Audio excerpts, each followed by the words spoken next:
Well, good afternoon. I guess the only bad news is, unfortunately, there's not going to be a break that I think we had planned at this moment. But it's been a pretty exciting day so far. We had Bruce Flat, we had a fire drill, and then BBU just just now. So we're going to try and keep the momentum going and welcome you to Brookfield Infrastructure's portion of today's event. And the theme for our presentation is growth, and more specifically, our view on our current growth trajectory. So I'm going to begin by providing context for our historical growth and where we think we're headed. Essentially, what we're going to describe as our inflection point. My colleagues will then come up and provide more details on our playbook on how we're going to achieve that growth. So to set the stage, not dissimilar to what Anuj did, I want to start with what our mission is. And a lot of you would have heard this in prior years, but essentially it's to own highly contracted and regulated businesses that generate long-term consistent growth with minimal variability. And if we do that well, we should be able to generate FFO growth of about 10% or more annually, and this will lead to growing distributions within our 5 to 9% target range. Now, to meet our goals, we're going to execute a full-cycle business strategy that has three primary pillars. The first is we deploy capital at or above a 12 to 15% hurdle rate. Second, we'll crystallize value through our capital recycling plan. And third, we'll maintain a strong financial position to ensure that we always have ample liquidity to take advantage of opportunities that may arise. So this approach has delivered a long-term track record of stable and growing cash flow, with FFO per unit increasing at a compound annual rate of 14% since our inception. This, in turn, has allowed us to increase distributions for 16 straight years at a compound rate of 9%. Now, while we're proud of our long-term record, we recognize that our share price will reflect either current and expected growth rates. So it's a fair question to ask, how have we done lately? So we thought we'd look at a more recent time period. And so if we just look at the past 5 years, we've still delivered strong financial performance across all our metrics. Absolute FFO has grown about 13% per annum. Cash flow per unit has increased 10% annually. And we've reduced our payout ratio by 11% from 78% to 67%. These are good results when you compare them to our Canadian midstream and utility peers that have generally grown their cash flow per unit over the same period by about 5%. But it is still lower than a long-term average of 14%. And there's probably two macro reasons that largely explain the difference. The first headwind our business faced was as a result of being an international company with the tremendous strength of the US dollar. From 2020 to the beginning of this year, we saw the US dollar strengthen approximately 15% versus global currencies. In terms of our results, if you adjusted for the impact of FX, we would have delivered a 12% FFO per unit growth instead of the 10% annually. The second headwind was higher borrowing costs from the rising global interest rates.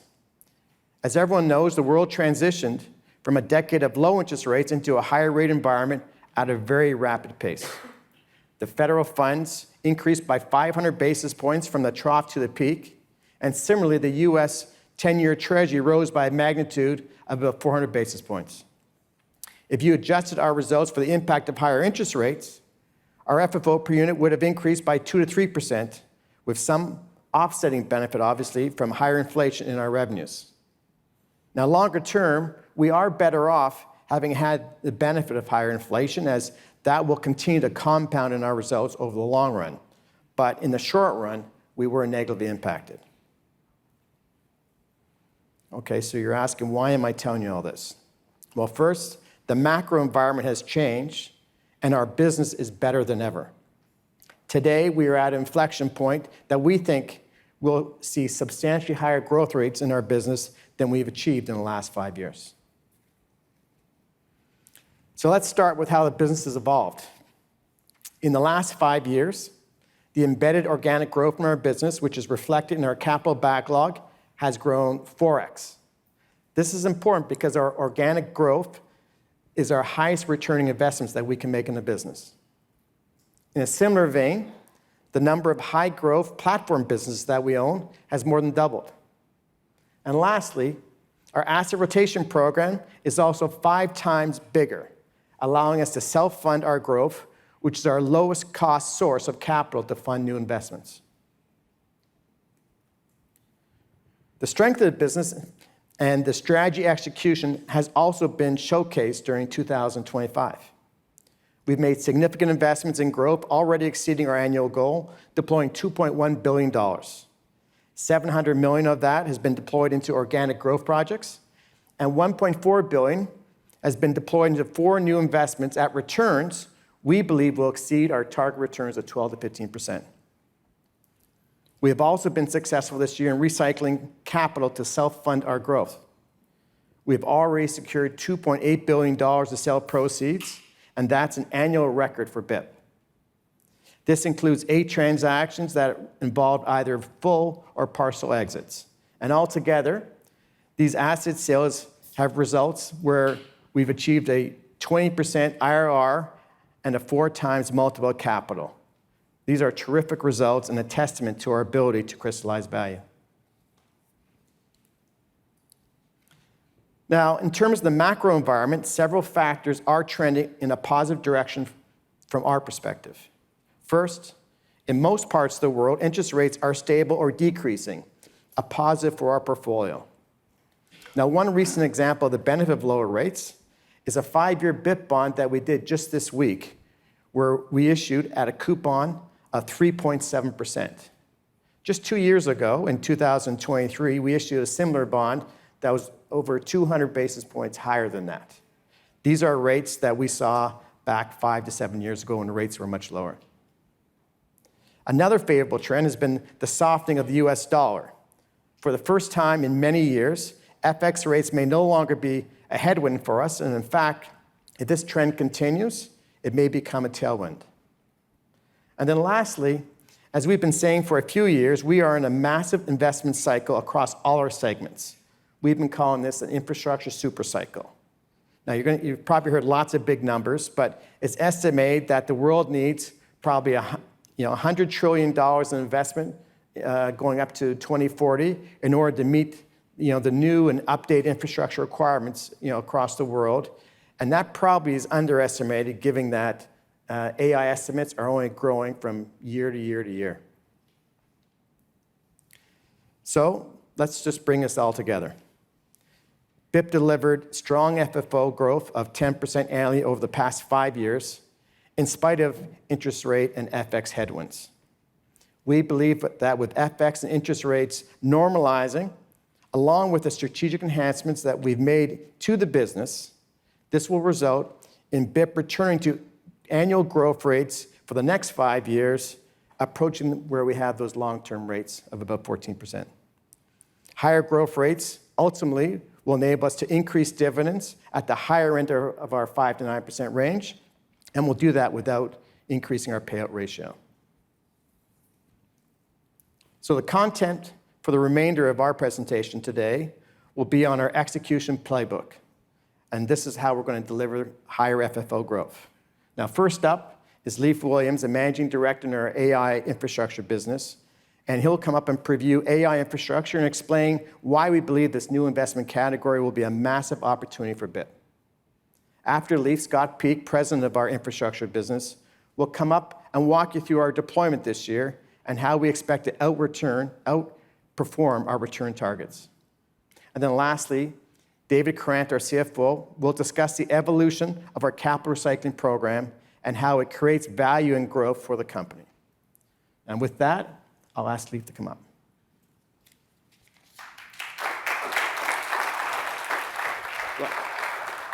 Thank you, Sam. So we thought we would start by recapping a little bit about what we said last year at this event, which was really 2 main themes. Firstly, the digitalization tailwinds continue to accelerate. And secondly, the BIP is well positioned to participate both through our existing asset base and through new opportunities. With the passing of a year and the benefit of hindsight, we will be the first to admit that we may have underestimated the sheer scale of the opportunity set. The growth is exponential and is much, much larger than we imagined a year ago. To take a couple of data points, hyperscale CapEx in 2024 was already an all-time high at $270 billion. A year later, it's increased by 50% year over year, up to $400 billion. We're now at the point where this is impacting US economic statistics, with this making up about 1 to 2% of US GDP. That's already higher, for the sake of context, than the fiber build-out of the early 2000s. And it's starting to approach the build-out of the railroads during the late 1800s. Now, what's driving hyperscale CapEx is the AI race led by the largest technology companies in the world. And this is supported by advancements in semiconductor chips. So out of interest, to support AI workloads, current chips are using 10 times more power density than for non-AI workloads. And so we're up to about 120 kilowatts per rack, relative to non-AI workloads, which are more like 10 kilowatts per rack. This is already 2 times higher than we were forecasting only a year ago. What's even more impressive is if you look out 5 or 10 years, the leading chip designers are actually forecasting that it will increase another 5 to 10-fold from where we are today. And so this will be half a megawatt or a megawatt per rack. What's really important to emphasize about this is the incremental, the fact that having more powerful compute infrastructure will enable more powerful agentic AI. And so, for example, even the most powerful compute cluster in the world today is limited by memory bandwidth and by context length. And what we mean by that is that large language models will forget instructions that were previously provided or work that was previously done. And so having more powerful compute will enable us to push out the technology frontier and do things rather than just a single topic query. It will be able to be a persistent partner that works for hours, days, or even longer periods of time. And so with that backdrop, it will be no surprise that our data center platform has experienced a step change in growth. We've sold effectively all of the inventory that we had available, and so in the last few quarters, we've secured additional development capacity. We will be able to deliver this product to our end customers for years to come. This land bank will provide long-term optionality, and what's really exciting about investing in the data center sector is that it hits all of the infrastructure attributes that we target. So high barriers to entry, long-term contracted cash flows, investment-grade counterparties, inflation protections, and ultimately, attractive risk-adjusted returns. But it hasn't just impacted our existing asset base. We see a whole host of new opportunities to invest capital to support the unprecedented scale required to build out AI. Over the next 10 years, we see a $7 trillion investment opportunity in the physical assets supporting AI. This will start with AI factories, which is a next generation of digital hub powered by specialized networking and liquid cooling to host hundreds of thousands or millions of chips. In addition, behind-the-meter power generation will be required given shortfalls on the grid. We will also need to invest in compute infrastructure to support the AI factories and additional portions of the AI value chain. So to dive into AI factories for a moment, what do we mean by this? Well, firstly, this is a $2 trillion opportunity set in and of itself. There are really 2 raw inputs that are required to feed AI: power and compute. These are also the 2 constraints that are slowing the deployment of AI around the world and delaying the technology frontier. And so AI factories are really an extension of our existing investment perimeter. We currently invest about $10 million per megawatt into building out cloud data centers. This would include the purchase of land, connecting it to the grid, investing in the building shell, and then investing in the mechanical and electrical systems that support the IT load inside the data center.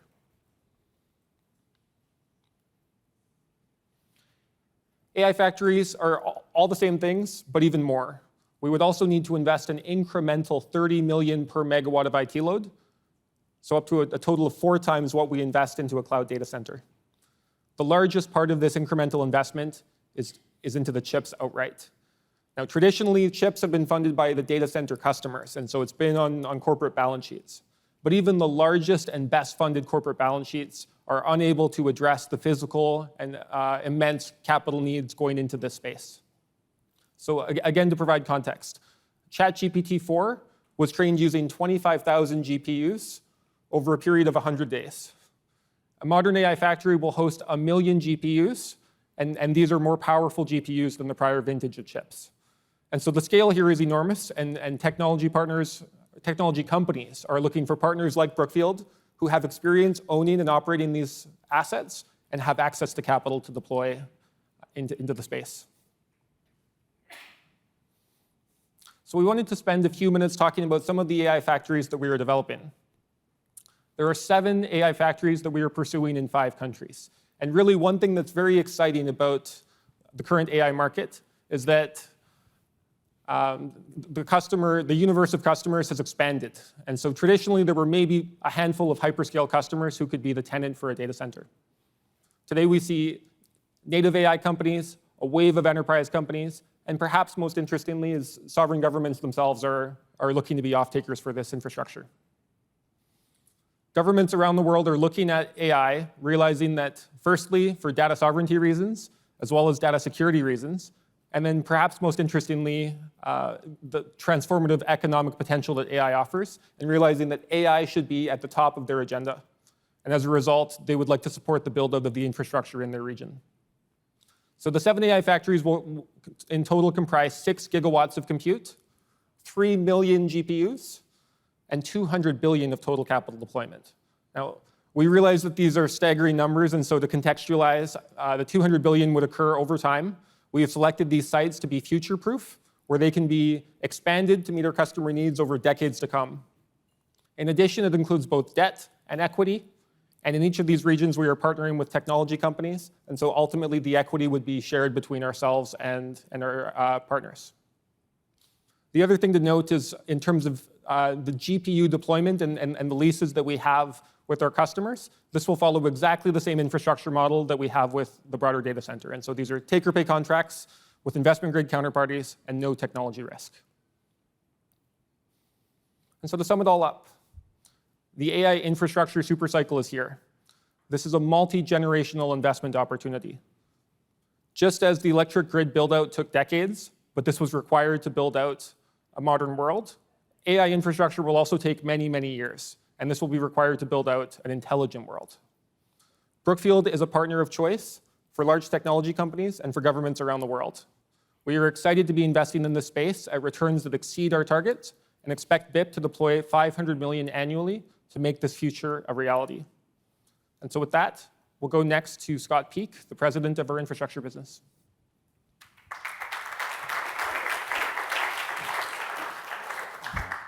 Okay, thanks, Leif.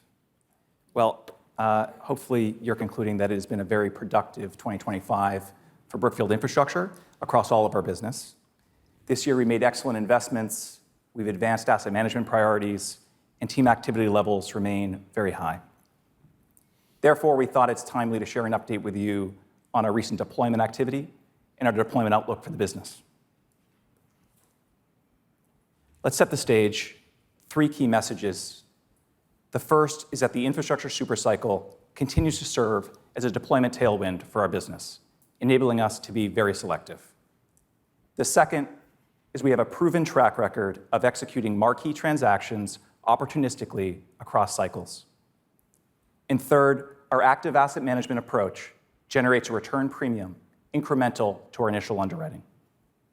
And together, we continue to deliver investment returns above our stated targets. Our results validate that we're focused on the right themes in the right regions at the right time in the market. Digitalization, deglobalization, decarbonization, our long-standing 3Ds now, remain the most topical for our business.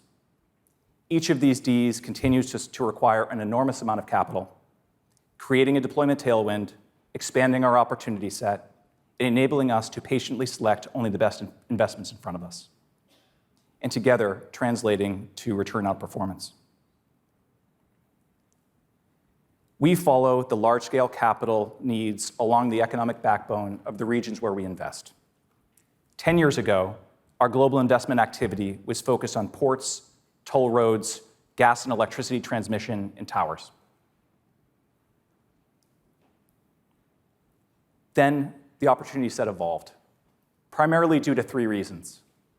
The first is technological evolution led to new businesses which did not previously exist. For example, fiber. The second is certain businesses improved their contracting models to attract large-scale capital, thus becoming more suitable investments for us. Think data centers. And third, with time, frankly, we became more comfortable with certain businesses that we did not previously prioritize, such as residential infrastructure. And the evolution continues today. This year, we've added AI factories, bulk fiber networks, refined products pipelines, rail car leasing, and industrial gas platforms, among others. We have a differentiated ability to apply our learnings across industry sectors, often from and to businesses that otherwise appear unrelated. And by doing this, we unlock opportunities that others, frankly, just don't see. Let's touch on a few examples. You see here, and you'll remember, our partnership with Intel, the first of its kind semiconductor partnership that we announced a few years ago. The market viewed it to be quite innovative.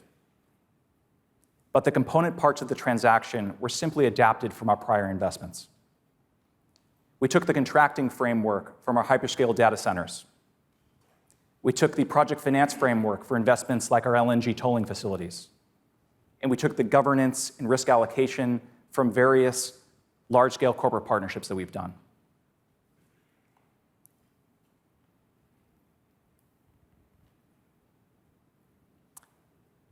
A similar cross-sector approach was applied for a Hotwire acquisition, where we weave together our experience from fiber and residential infrastructure and stabilized asset carve-outs, which you have seen us execute on over the past year in our European data center platform, as well as our containing leasing platform.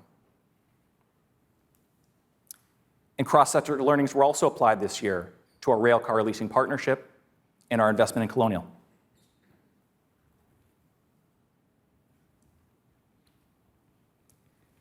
Uncertainty often leads to market volatility, creating a buyer's market for those investors who resist the tendency to simply sit on the sidelines. These are the times when us at Brookfield, we find that we are the most active, and we move decisively with a focus on the highest quality businesses. The large marquee businesses we acquire are rarely available, particularly on a value basis. They perform essential services, typically on a regulated or contracted basis, without material cross-border trade activities.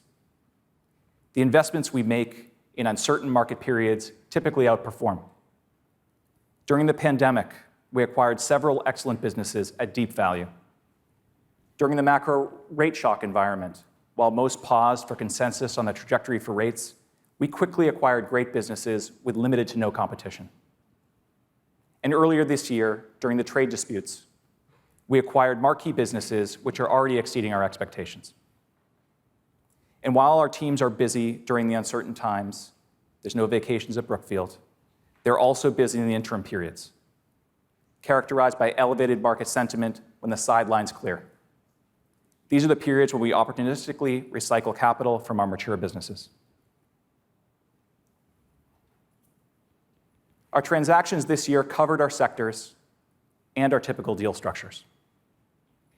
In July, we closed the 100% acquisition of Colonial, a value-based acquisition of a highly cash-generative and strategic pipeline system, spanning 5,500 miles from Houston to New York. Earlier this month, we closed the 100% acquisition of Hotwire, the leading platform of bulk fiber to the home infrastructure. And we signed a railcar leasing partnership with GATX, the leading corporate strategic, and a corporate carve-out of an attractive Korean industrial gas platform. I'll now spotlight our investment in Colonial. Colonial is the largest refined product system in the US, supplying almost half of the demand of the US East Coast, with a multi-decade history as the lowest option for customers, with utilization over 90%. Colonial is a large, critical, and marquee midstream business that we acquired at 9 times EBITDA with a high cash yield. So how are we able to do this? One, the transaction timeline overlapped the trade war noise, limiting credible competition, particularly at this scale. Second is our pipeline and FERC experience enabled us to quickly complete due diligence, and moving quickly as a single buyer on an all-cash offer during an uncertain market period enabled us to successfully sign the transaction.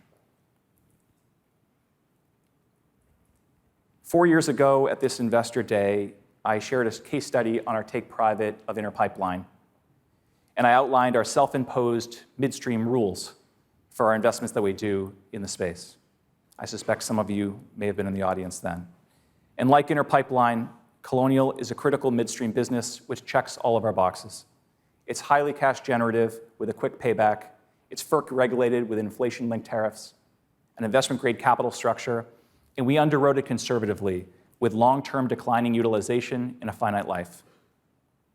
And importantly, Colonial came with significant untapped opportunity to apply our operationally intensive asset management approach and materially outperform.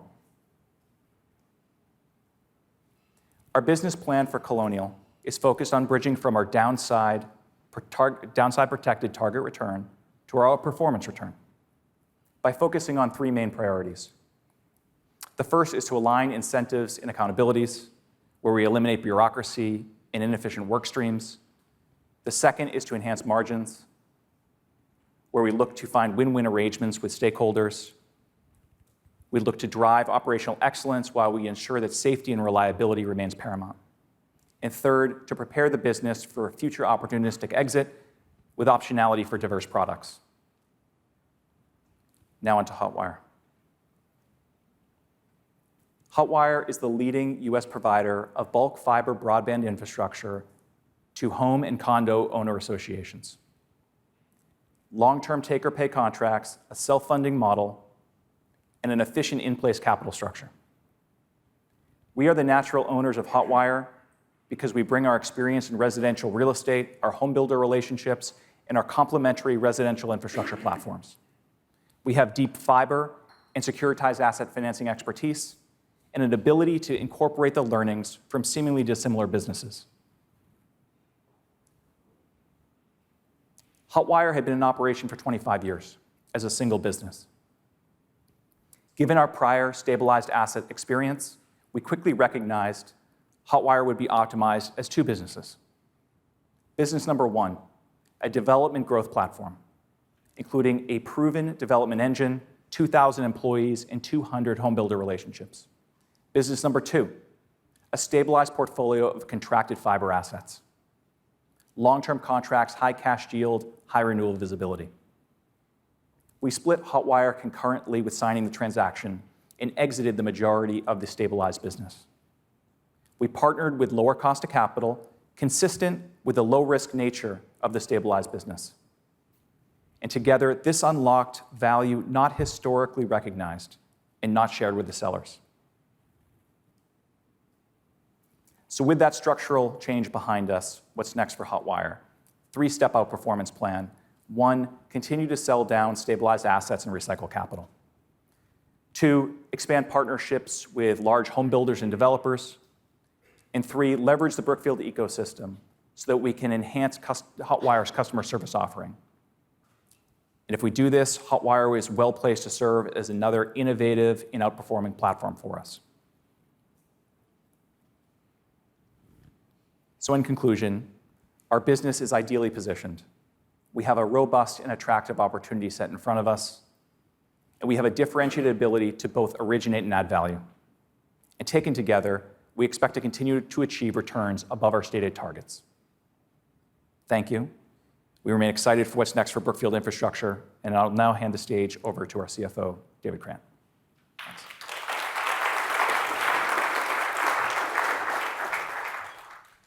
Thank you, Scott, and good afternoon, everyone.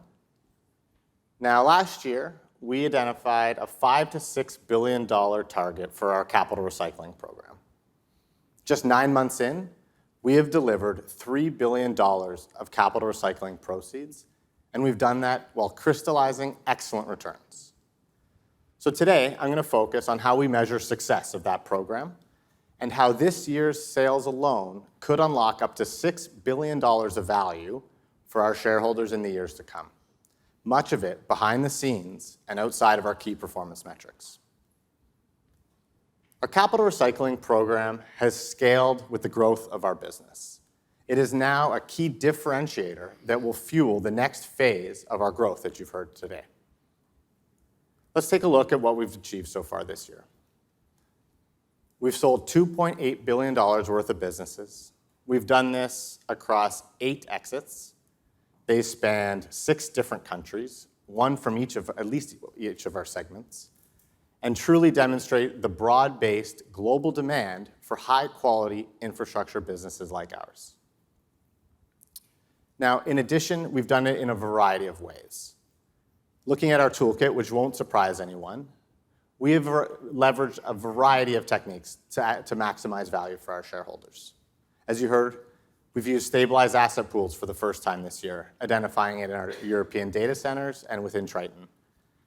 That's a great way of pulling out a lower risk, lower growth stream of cash flows from a broader platform to finding the right buyer. It generally results in a broader investor universe and a better outcome for us as sellers.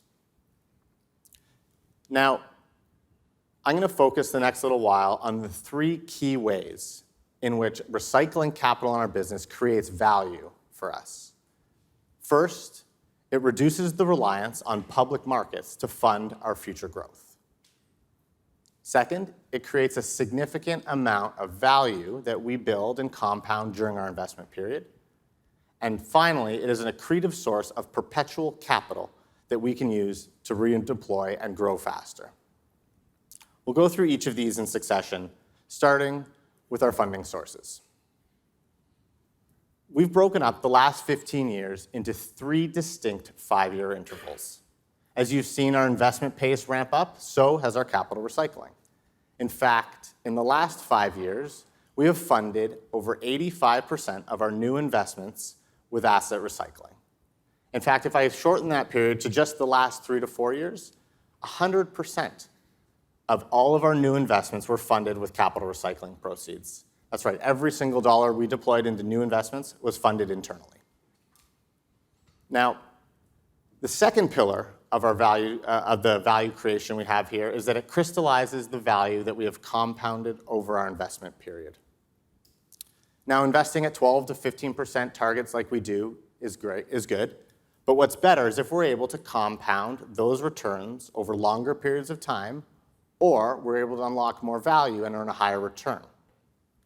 That's when it becomes exceptional, and I think that's what I'd characterize this year as. Across the $2.8 billion of proceeds, you can see our average IRR was 20%. Now, considering our hold period for this portfolio averaged about 8 to 9 years, that translated into a multiple on our capital of 4 times. These are great returns by any standard, but what's more impressive to me is the fact that these were earned on either regulated utilities or highly contracted businesses. And so how do these returns get captured in our reported results? Well, the truth is, they don't. And that's what I'm going to elaborate on in a little bit now, in terms of how this profit we earn on these investments gets captured in net income or an FFO. And so starting with net income, as we've said in years past, this measure is not great for how we track our business on an annual performance because most of the FFO or cash flow we generate and distribute is offset by amortization or depreciation. What that means is that over time, our book value or carrying value of our investments tends to deplete or reduce over time, resulting in an exit and a large gain on exit. As you can see here, across these 4 assets, when we dispose of them, we'll recognize a gain, a total of about $1 billion net to BIP. Now, you might be wondering, I thought you revalue your assets under IFRS. Well, it's true. We do follow that standard. However, there are limitations to what IFRS allows you to revalue. To put it into non-accounting terms for most of those people in the room, our standards allow us to value the assets in place, the physical pipes, the processing units, the data centers, but it doesn't allow you to value the business. And as many know, there's a lot more that goes into running a business than just the physical assets. In fact, it doesn't allow us to revalue the growth ahead of it, the intangible customer relationships we've built over time, or the platform values we've built during our 10 years of ownership in many cases. And so as a result, when you go to exit these businesses, you tend to sell them at premiums. This year, that's no different. We recognize a 2x uplift over our book value on exit. What's even more interesting is our key performance metric, funds from operations, or FFO, also doesn't capture this benefit either. To highlight this, what we've done is we've taken our realized multiple of capital, which is simply just the cash-on-cash return we earned over the investment period, divided by our day one investment, and we use that multiple to imply the realized profit that we earned on that investment. It's simple. For each of them, we've highlighted that in the middle there. We then compared that to the cumulative funds from operations that we recognized on those same investments over our investment period. What it tells us is that no matter which investment we look at, there were hundreds of millions of dollars of profit that we earned as the investor that never went recorded through our funds from operations. Meaning, had we been able to capture the benefit we created over time, our reported results would have been much higher and grown much quicker than they had. Now, recognizing these limitations is the very reason we focus on IRRs and multiples of capital when we're explaining how we did as investors.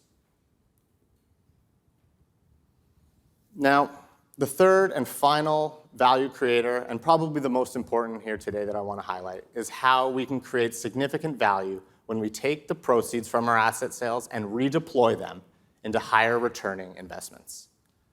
So this boils down to sources of capital. And in terms of cost of capital, we've outlaid where we think our target cost of capital is for asset sales. Obviously, it's going to be a little more expensive than issuing corporate debt or preferred shares, but we believe it's highly accretive when compared to the cost of issuing new equity to fund our growth. This year's program certainly outlines that merit. In terms of some of the key headline metrics we delivered, our sales this year triangulated to an FFO yield of 7%. Candidly, that's a helpful number in the short term, but tells us nothing of importance over the longer term. Instead, looking at our implied EV to EBITDA multiple on these sales and the buyer's cost of capital can be much more valuable. The 10 to 11% buyer's cost of capital we achieved is an estimate. The buyers of our businesses are going to make assumptions on their own of how they expect these businesses to perform in the years ahead. However, we can imply them by looking at our business plans for these businesses and using the price they paid. This year, we averaged about 10 to 11% for that cost of equity. I'm going to touch on what that means in a second, but first, we thought we would just highlight the disconnect that we're seeing again between the public and private valuations of our businesses. Interestingly, when you compare that 15 times EV to EBITDA multiple that we were able to achieve on our program, which again, not to repeat myself, was across 4 segments, 6 countries, so a pretty broad group of our assets, that 15 times multiple is 3 to 4 turns higher than where BIP overall trades at, meaning there's quite a premium in the private markets for the types of assets that we own.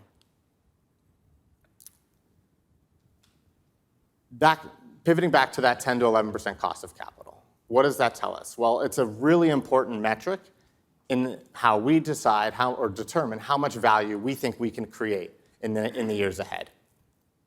To determine that value, there are 3 key inputs that you need. The first is that cost of capital. So for illustrative purposes, we're using 11% this year. Second is the size of our recycling program. As you've heard, we've delivered nearly $3 billion this year. And the third is our expectation of what we will earn in the years ahead when we redeploy it. And so, as you've heard, we've had some of the best investments we've made in the last 24 months that we believe will exceed our target returns. So for illustration purposes, we've used a range of 15 to 17%. And so when you look at the value you create by reinvesting that $3 billion at 17% relative to the 11% it costs us on our balance sheet, we think we can create up to $6 billion of incremental value by doing this program. And importantly, that's just this year's sales alone. That is the benefit of this asset recycling program, is that we're constantly selling de-risked, mature businesses and reinvesting them into higher growth, higher returning opportunities. Now, to sum up our capital recycling initiatives this year, there are three things I want to leave you with. The first is that we will meet our $3 billion target for this year. In fact, we're already there. Second, we believe we'll sell a further $3 billion of assets in the next 12 to 18 months. And then they're going there forward, a $2 to $3 billion annual run rate for our program. And finally, we expect to create significant value when we redeploy those proceeds into higher returning opportunities. So with that, I'll now invite Sam back up for closing remarks and questions and answers. Thank you.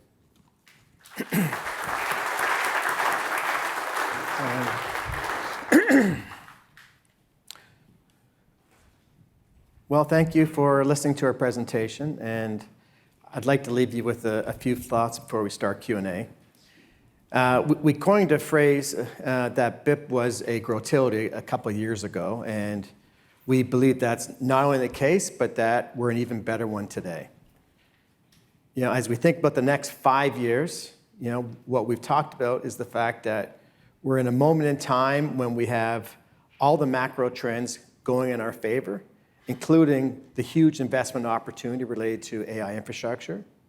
And in addition to that, we've had the benefit of all the enhancements that we are putting into the business that we've been able to execute, which is investing at higher returns and also recycling capital at a higher rate, which we think will compound value and increase growth over those next 5 years.